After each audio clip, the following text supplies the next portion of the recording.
Pinot Noir is one of the oldest domesticated wine grapes still cultivated today, with historical roots stretching back nearly 2,000 years to the Roman era in Gaul, modern-day France.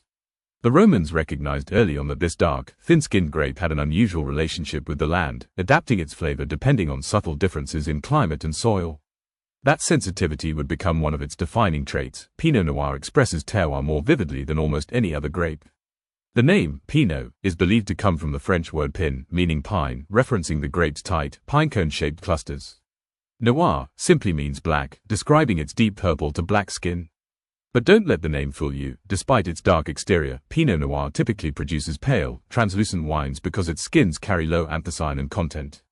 That's the same reason the grape bruises easily, splits easily, and generally behaves like the world's most temperamental prima donna. Pinot Noir's ancient origin has led to something extraordinary. The grape is genetically unstable. Unlike robust varieties such as Cabernet Sauvignon, Pinot Noir is almost hyperactive genetically, prone to spontaneous mutation. Over centuries, these mutations led to entire new grape varieties: Pinot Gris, Grey, Pinot Blanc, White, and even Pinot Meunier, used in Champagne. These are not hybrids. They are natural color mutations of the same genetic family. This makes Pinot Noir not just a fruit, but a living ancestral blueprint, a genetic storyteller revealing its long evolutionary history. During the Middle Ages, the monasteries of Burgundy took over its cultivation, particularly the Cistercians and Benedictines. These monks were the first to map out vineyard plots in obsessive detail, noting which slopes, soils, and exposures resulted in superior grapes. Their vineyard notes created the world's first official concept of terroir, the idea that geography itself shapes flavor. And at the center of this entire movement, Pinot Noir. The monks believed this grape was the purest expression of God's design in agriculture, and they spent generations cataloging how small changes in environment shaped its character. This meticulous study laid the foundation for Burgundy's Grand Cru vineyard classifications. Pinot Noir's fragility is legendary. Its thin skin makes it vulnerable to rot, sunburn, cold damage, and pests. It prefers cool climates but hates extreme cold. It requires good drainage but suffers from drought. Its leaves are prone to mildew.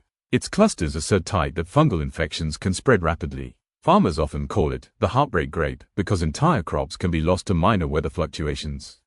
Despite this, the grape persists because when it succeeds, it produces flavors unmatched in complexity. Pinot Noir grapes typically exhibit aromas of red cherry, raspberry, strawberry, and pomegranate in their youth. As they ripen or ferment into wine, they develop earthy tones of forest floor, truffle, dried leaves, mushroom, and sometimes hints of violet, rose petal, or gamey spice. This ability to express both fruitiness and earthiness simultaneously is part of what makes Pinot Noir so revered. The chemical profile of Pinot Noir is unique. Its low tannin content, high acidity, and delicate skin pigments create a wine that is both light-bodied and incredibly layered.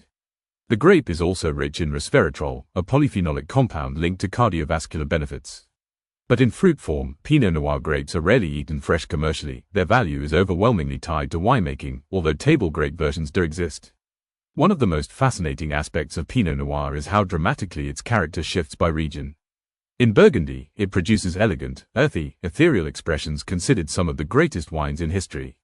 In Oregon's Willamette Valley, the grape becomes more fruit-forward with soft tannins and a cooler climate vibrancy.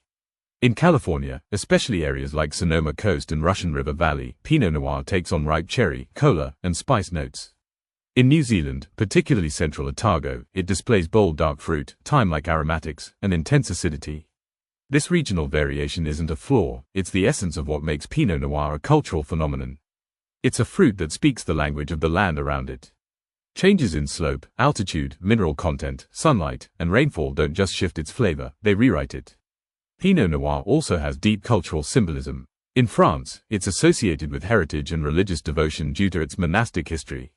In modern wine culture, it is tied to craftsmanship and artisanal production, often representing the pinnacle of a winemaker's skill.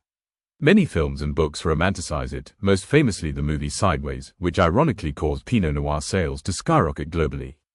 Historically, Pinot Noir has survived war, disease, and climate fluctuations. During the phylloxera crisis of the 19th century, when a tiny insect nearly wiped out Europe's vineyards, Pinot Noir farms were devastated, yet the grape endured through grafting onto resistant rootstock.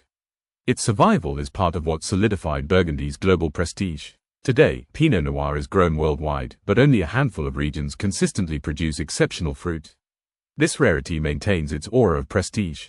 You could say Pinot Noir is the fruit world's equivalent of a legendary opera singer, beautiful, temperamental, and unforgettable when performing at its best.